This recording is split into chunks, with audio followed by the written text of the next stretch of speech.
இன்றைக்கி பீக்கங்காய் தோலில் துவையல் எப்படி பண்ணலான்னு பார்க்கலாமா? பீக்கங்காய் தோலில் அவ்வளோ நார்ச்சத்து இருக்குது. பீக்கங்காயில் பார்த்திங்கன்னா விட்டமின் B6 இருக்குது. அயன் டெஃபிஷியன்ட் இருக்க பேஷண்ட் அதை எடுத்துக்கிட்டால் ரொம்ப நல்லது. பீக்கங்காயில் நீர்ச்சத்தும் ரொம்ப அதிகமாக இருக்குது, நார்ச்சத்தும் ரொம்ப அதிகமாக இருக்குது.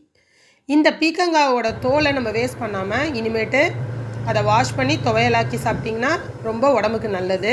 ஸோ துவையல் எப்படி பண்ணலான்னு பார்க்கலாமா? அதுக்கு ஒரு பேனில் 1 ஸ்பூன் எண்ணெய் விட்டு 2 ஸ்பூன் உளுத்தம்பருப்பு போட்டுக்கோங்க. 10லேருந்து 11 காஞ்ச மிளகா போட்டுக்கோங்க. பருப்பு பொன்னிறமானதும் 3 கீத்து தேங்காயை எடுத்து சின்ன சின்னதாக கட் பண்ணி அதில் ஆட் பண்ணிக்கோங்க. புளி சின்ன நெல்லிக்காய் அளவுக்கு புளி எடுத்து ஆட் பண்ணிக்கோங்க. இப்போ எல்லாத்தையும் ஒன்றா வதக்கி விடுங்க. இது வதங்கினதும் நம்ம தோலை வாஷ் பண்ணி எடுத்து வச்சுருக்கோம் இல்லையா, அது தண்ணி இல்லாமல் எடுத்து இதில் போட்டு நல்லா ஒரு 5 நிமிஷம் வதக்கி விடுங்க. கலர் மாறுற அளவுக்கு வதக்கணும்னு அவசியம் இல்லை. 5 நிமிஷம் ஸ்லோவில் வச்சு வதக்கினா போதும். வதக்கிட்டு 5 நிமிஷம் கழித்து ஒரு பிளேட்டுக்கு மாற்றி நல்லா ஆற வச்சுருங்க.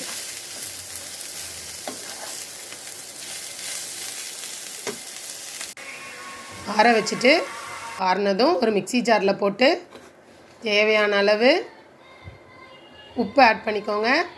தண்ணி ஊற்றி நைஸாக பேஸ்ட் மாதிரி அரைச்சிக்கோங்க. இப்போது ஒரு பேனில் 2 ஸ்பூன் எண்ணெய் விட்டு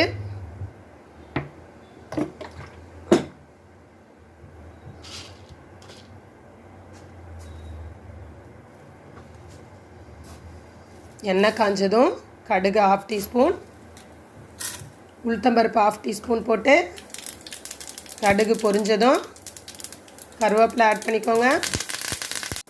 அப்புறம் நம்ம அரைச்சி வச்சுருக்கோம் இல்லையா, அதையும் இதில் ஆட் பண்ணிக்கோங்க. எல்லாத்தையும் நல்லா வதக்கி விடுங்க.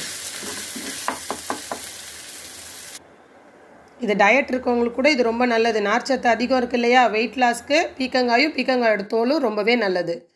இப்போது ஒரு 5 மினிட்ஸ் வதக்குனிங்கன்னா பீக்கங்காய் தோல் துவையல் ரெடி. இந்த பீக்கங்காய் தோல் துவையலை செஞ்சு பாருங்கள். உங்களுக்கு பிடிச்சிருந்ததுன்னா வீடியோவை லைக் பண்ணுங்கள், எங்கள் சேனலை சப்ஸ்கிரைப் பண்ணுங்கள், கமெண்ட் பண்ண மறந்துடாதீங்க. தேங்க்யூ.